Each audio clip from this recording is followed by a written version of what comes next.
Breaking news from WRAL. Coverage you can count on.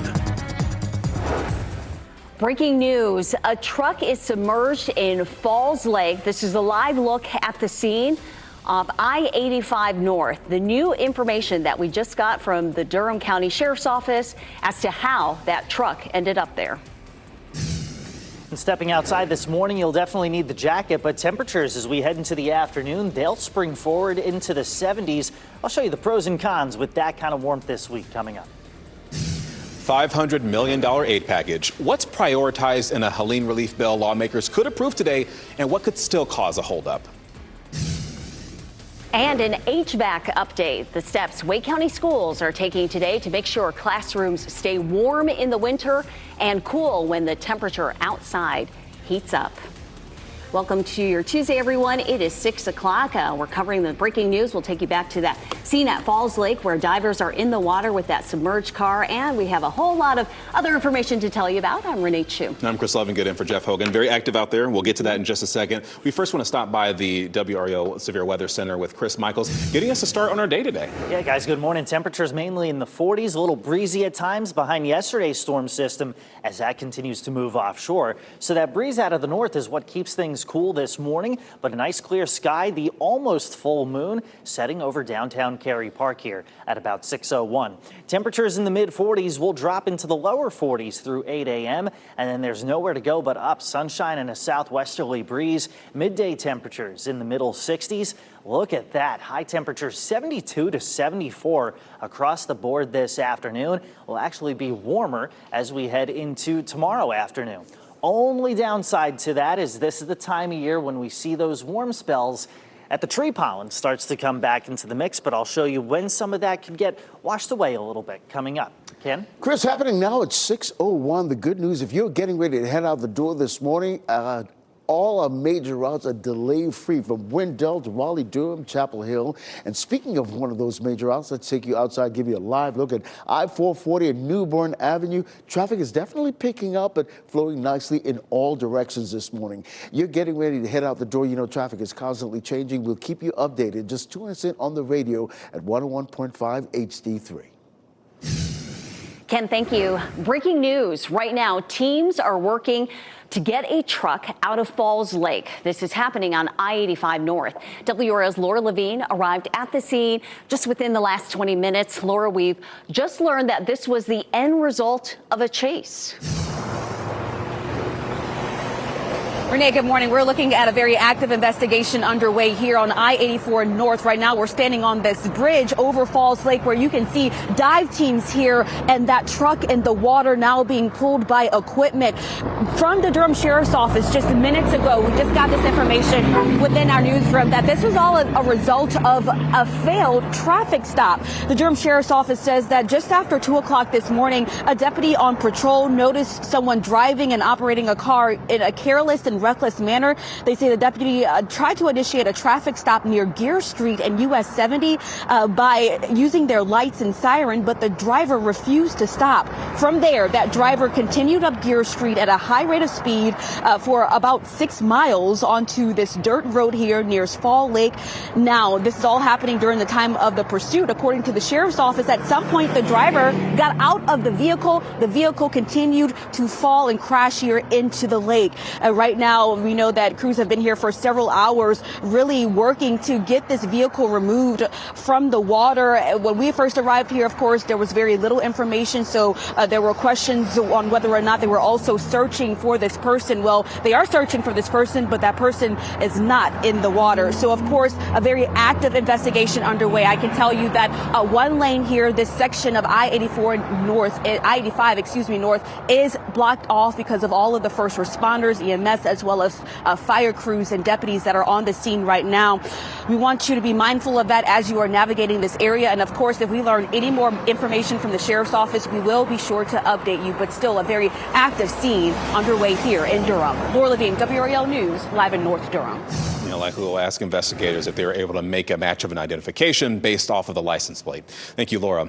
Covering Wake County today, we'll learn more about HVAC projects in Wake County schools. Dozens of schools have had to release early for their students this year because of heating and cooling issues. And we have WRAL's Kelsey Coffey joining us live from Holly Springs Elementary. Kelsey, that's just one of several schools that are getting an upgrade to their systems. Yes, Chris, it is, and school leaders will be meeting today to talk about these ongoing HVAC issues. Holly Springs here is one of several schools that's on the list to get a new HVAC system at some point next year. Right now, the district has more than $200 million in deferred maintenance. Deferred HVAC maintenance that's led to at least 28 early dismissals already this year. The Wake chapter of the North Carolina Association of Educators stepped in. They're asking county commissioners to put a bond referendum on the ballot. That would be used to boost facility spending, improve HVAC systems, and other building conditions. The district plans to spend about $20 million on HVAC projects for now, but that money still won't be enough. So today's meeting is just an update and a discussion. So we'll be sure to let you know if there's a vote. Kelsey Coffey, WRAL News, live in Wake County. Today, lawmakers are expected to take a final vote on the Helene recovery bill as you look live at the legislative building. The Senate's version of the bill includes more than $530 million for Western North Carolina. It would cover housing rebuilding, debris cleanup, crop losses, and aid to fire departments. The Senate version includes funding for summer classes in school systems that saw lengthy closures after Helene. WRAL government reporter Will Doran says this is likely round one of the dollars we'll see get spent this year on recovery. What this bill is going to do is mostly prioritize housing. It's been almost 6 months since Helene hit. No houses have been rebuilt yet. The federal government still hasn't sent us the money for rebuilding those homes, and we're hearing it could be months, even a year, before we get any money from the feds. Now, if the House and Senate approve the final version of the bill this afternoon, it will head to Governor Stein's desk. The money could get flowing pretty quickly if he signs off on it this week. Raleigh police say a person was stabbed in the southwest part of the city. And what you're seeing right here, this video we're going to show you, is from the WRAL Breaking News Tracker. It's on Crab Orchard Drive near Lake Johnson. And that's where we found investigators just before 11 o'clock last night. Police say the person who was stabbed suffered minor injuries. And so we are working to learn whether anyone has been charged in this. Today, House Speaker Mike Johnson plans to bring a 6-month budget bill to vote in the House. This is a live look at the U.S. Capitol, where Congress has until Friday to make a deal to avoid a government shutdown. The bill Johnson proposes would cut about $13 billion in domestic spending. It would add money for defense and immigration and customs enforcement. President Trump backs the plan. House Democrats say they oppose it. They are pushing their own continuing resolution that does not include the Republican cuts. A Raleigh police officer shot on the job this year is finally at home recovering. Officer Max Gillick was shot while responding to a shooting at a home. That was in Raleigh's Renaissance Park neighborhood back in January, and he's been in the hospital ever since.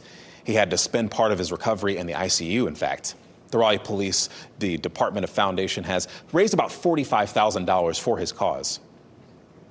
We're delighted that he's been released. I know it's a long journey for him, and we're here to do whatever we can do to help him. Fundraiser for Officer Gillick will be held during the Battle of the Badges hockey game. That's between Raleigh Police and fire departments, and it's happening April 1st at Lenovo Center. The man charged with shooting and killing a man while driving down I-40 is facing life in prison if convicted. Josue Reyes appeared in court for the first time yesterday. This happened Friday on I-40 near Harrison Avenue. The victim, Ricardo Baez, was on his way to work, and he had 2 children. Reyes will remain in jail under no bond. He's expected back in court later this month. Today, lawmakers will discuss a bill that affects Duke Energy's carbon reduction goal, specifically no longer requiring the company to comply with it. The legislature instituted it just about 4 years ago. The new bill was filed yesterday, and the GOP-controlled legislature is fast-tracking it. It would also allow utility companies to start charging customers for new natural gas or nuclear plants while they're still being built. This means people could be paying for projects that are delayed or never even completed. Sponsors of the bill say the changes are necessary to keep energy affordable. The ACC men's basketball tournament starts today in Charlotte. Our first local team will not play until tomorrow, and that's when 5-seed UNC will play the winner of today's game between Notre Dame and Pitt. Top seed Duke and 4-seed Wake Forest will not play their first games until Thursday. Big news for Duke fans ahead of the tournament. The team is now #1 in the country, and freshman Cooper Flagg has been named ACC Player of the Year and Rookie of the Year. He is the 4th player in ACC history to win both honors in the same season.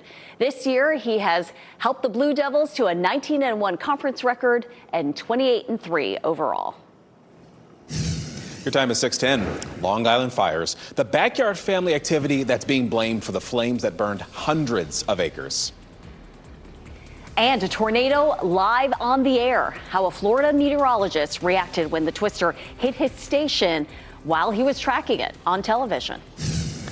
Definitely some wild stuff there. Meanwhile, here at home, I had the heat on in the car this morning. Looking forward to some windows down this afternoon when temperatures reach the 70s. That's a cycle we're going to repeat over the next few days before rain chances rise this weekend. I'll have the brand new severe weather outlook for the weekend. That's coming up in just a little bit. As you get into your car, tune to WRAL News Plus on your radio. In Raleigh on 99.3 FM. In Durham, 96.5 FM. And everywhere on 101.5 HD3.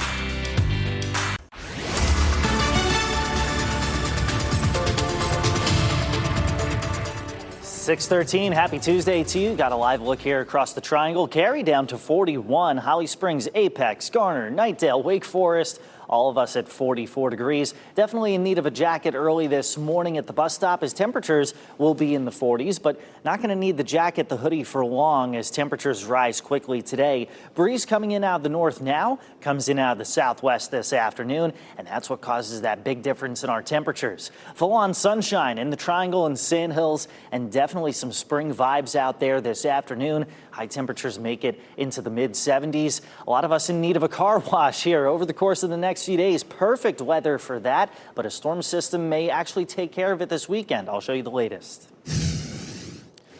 Chris, we continue to follow some breaking news right now in northern Durham. We're talking about Durham investigators investigating a crash right here on I-85. This is a live look courtesy of the help of photographer Charles Bradley. You can see they just pulled this truck out of Falls Lake. It was started, according to Durham investigators, as a high pursuit starting at Gear Street in Durham. And this is the end result right now. These are live pictures coming into our newsroom. In less than 5 minutes, Chris, we'll have an update on exactly what's happening out there and how folks can get around this situation. Okay, we'll be watching that. Thank you, Ken.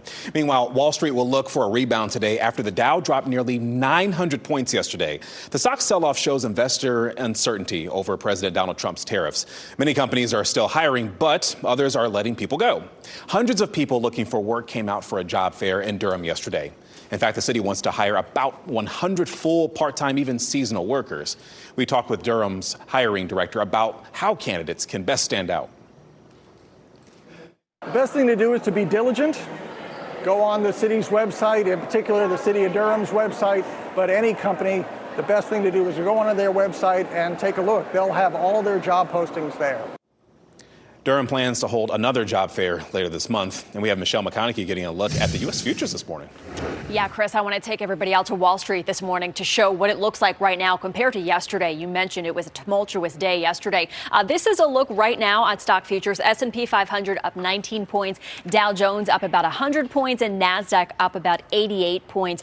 This comes after concerns that a recession would hit the U.S. economy. That's what sparked the broad sell-off yesterday. NASDAQ saw its worst day since 2022. Chris, you mentioned the Dow losing 900 points. When asked about the possibility of a recession yesterday, President Trump said the economy was just going through a period of transition. Several economic reports, they are due out this week. Today, we will get the job openings data and the consumer price index report that'll come out tomorrow.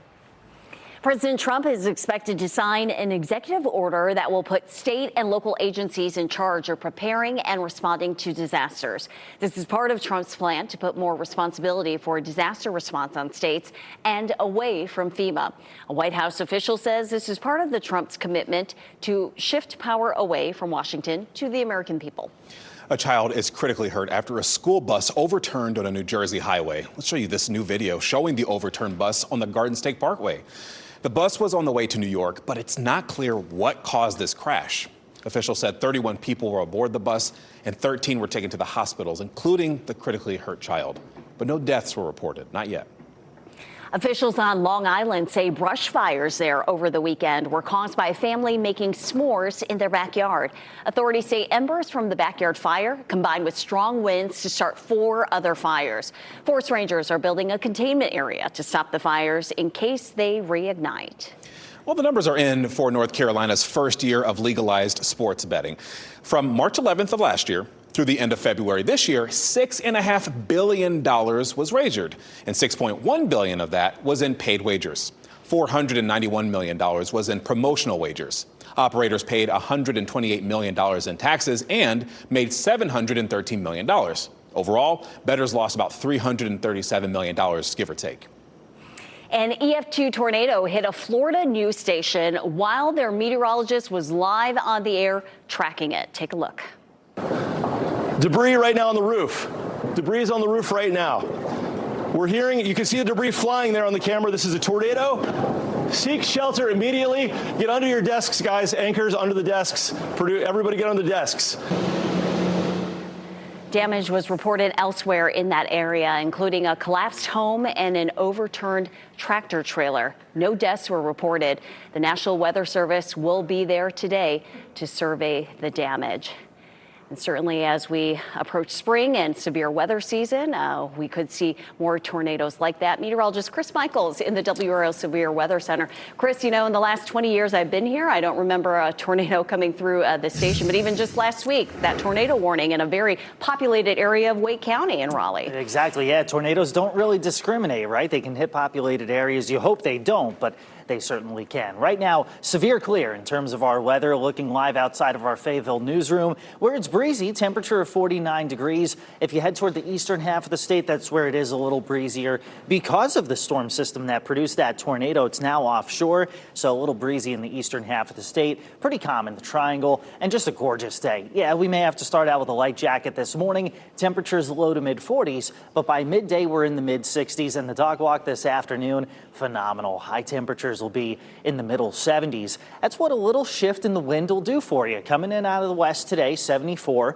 By tomorrow, southwest, so we'll be flirting with 80 degrees by the afternoon. A few more clouds by Thursday, 75 the high, but then look at this. As we broaden out the view, the wind really comes in gusty at times Friday and Saturday with high temperatures again near 80 degrees. Ahead of the next severe storm system, Friday, that severe weather threat stretches through the upper Midwest. Saturday, it's just to our west. And new this morning, Sunday, we're outlooked for the possibility of severe thunderstorms. And that would, again, be Sunday. Very deep storm system helping to pull in the moisture and instability. So looking at heavy rain at some point Sunday. Once we nail down the timing, we'll better assess that potential for severe weather. Still quite a few days away, and these next few days are going to be beautiful out there. High temperatures today in the mid 70s, upper 70s tomorrow. Again, more cloud cover Thursday, but that clears out in time for the lunar eclipse that happens early Friday morning. I'll have a closer look at that coming up in the next half-hour news. So no shortage of things to track this time of year. Oh, lots going on. And Chris, thanks. We also have a lot going on in northern Durham this morning. Durham investigators are on the scene here of this crash. Right now, we know at least one lane is blocked as investigators work this crash. Let's take you right to that scene with the help of photographer Charles Bradley. You can see the truck that they're pulling out of that Falls Lake right now. This started, according to Durham investigators, at a high-speed pursuit on Gear Street in Durham, and it ended up here. Right now, Laura Levine is on that scene as well. She tells us that the driver jumped out of this truck and somehow took off. So they're looking for the driver, and now they're pulling this truck out. Of course, Laura will have a live report at the bottom of the hour. Elsewhere, back here in the WRAL Traffic Center, we do have a crash on I-40 westbound right near Wade Avenue. We're not seeing any delays in that area right now, but we'll keep an eye on it as we take a live look at I-40 and Wade Avenue to let you know if that's going to affect your morning commute. All right, thank you, Ken. Supporting childcare, the new initiative from Governor Josh Stein, and how he hopes that it will help more families to afford programs for their kids. And X goes down. The service interruptions Elon Musk is blaming on Ukraine, and why cybersecurity experts say that might not be the case.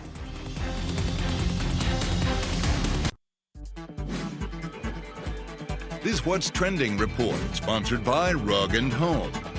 Well. A former Carolina Panther star is going to be a dad for the first time. Ken Smith is here now with What's Trending. Ken. And Chris, you share that excitement as well. Christian McCaffrey and model Olivia Culpo announcing their pregnancy through a video on Instagram. In another post, Culpo said simply, next chapter, motherhood. Yeah, the two have been together since 2019. They got married last June, and now they are ready for their next adventure. She looks lovely. Congratulations to them. Mm-hmm. So how about this? Netflix's hit show, You, coming back for 5th and final season. Hello, you. You're back in the greatest city in the world. Yeah, the trailer is out now. All 10 episodes will come out on April 24th. And just a heads up, Penn Badgley, who plays Joe Goldberg in the show, he makes it very clear. Y'all know he's the bad guy, right? Because you have people that are messaging him on social media. Oh my goodness, you're so cute. Like, no, yeah, well. he even said very clearly, he's the bad guy. Stop it, you. Come on. Well, they love him. It's a good show. I like it. Addictive. Well, Golden State Warriors star Steph Curry is taking on a second job. He's accepted a new role with his alma mater, Davidson College. Curry will be an assistant general manager for the basketball programs there. This move makes him the first active player in U.S. major professional sports to take an administrative job with the college team. I was wondering how that was going to shake up. Some pretty cool stuff. Meanwhile, the weather, anything but cool as we go through the next few days. Above average temperatures likely as we head into the weekend. We'll show you the good news and the bad news with that warm up coming up in the next half hour of news. And hundreds of drones shot down in Russia. How the massive attack being blamed on Ukraine plays into negotiations with the United States happening today in Saudi Arabia. And we have breaking news off I-85 this morning in Durham County. Within the past few minutes, crews pulled a truck out of Falls Lake. This is a live look at the response. How authorities say the truck got there and where the driver went.